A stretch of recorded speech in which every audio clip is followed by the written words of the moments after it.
And that's what he does. He just never stops running. He's such an athlete. And that Newcastle team, they ran over Aston Villa, especially in the second half. First half I thought was even when Villa was kind of connected and they were sort of both playing. You had the back and forth, all the new boys scoring. You had Tonali score, then you had Diaby score. Watkins had a chance, and it was pretty even. Isak was just a difference maker. What an incredible player.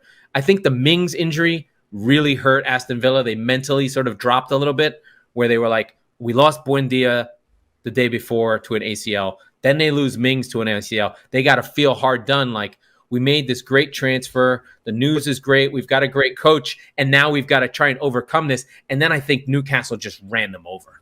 But, Newcastle is just well run, man. From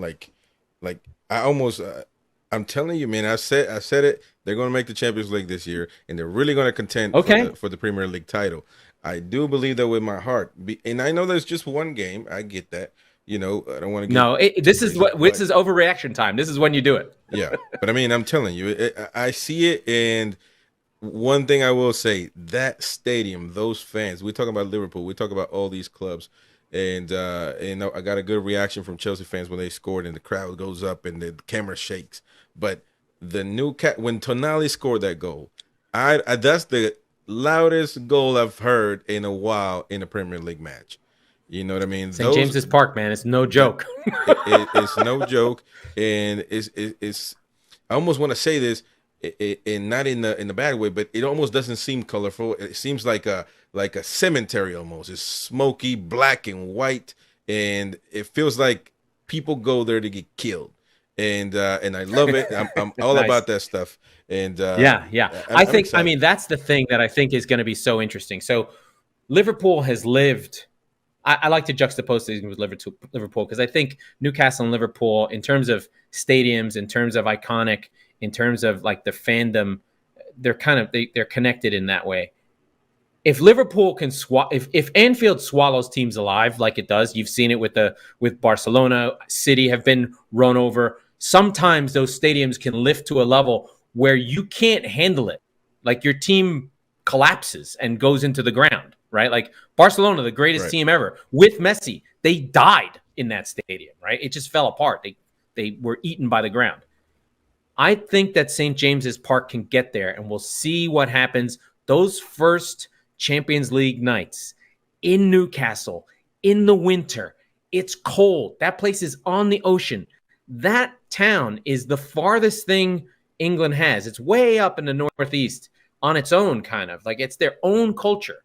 And they're out there and they have that team. The stadium is literally at the top of a hill in the middle of town. You can look down on the whole city. And it is a beacon. The lights will be on. The whole city will see it.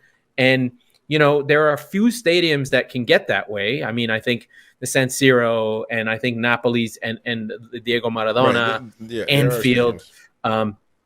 Not Manchester City, but I think Old Trafford can at times. Aston Villa does have that in the Holt End. There are some stadiums that have that. We've seen it from Brentford at times. We've seen it at Goodison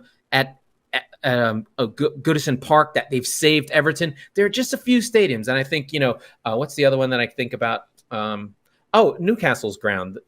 That they save their ass when they play there. So there are stadiums that fans can save you. And I think you're right to call out Newcastle. The only reason I think a lot of people aren't supporting Newcastle's European campaign or season campaign is just first time Wednesday nights into Saturday nights. How does the team handle it? Can they handle it? And we did see some depth. Isak came off. Callum Wilson comes on, scores a nice goal. Anthony comes off. What's his name? I'm trying to look for these guys' names as I go. Sorry. Anthony Gordon comes off. Harvey Barnes comes on. He scores a goal. So they do have some depth. Bruno came off. They got Sean Longstaff, who was the regular starter last year, back on. Almiron comes off. Murphy comes on. So they have some players that can help them.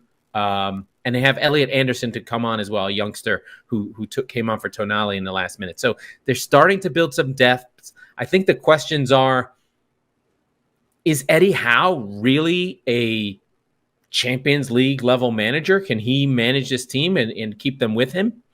We don't know. For top football news, debate, analysis, and opinion, join Top Football Club. Watch live on YouTube or on the Top FC News website, or listen live on the AMP app and on your smart speaker. Top Football Club.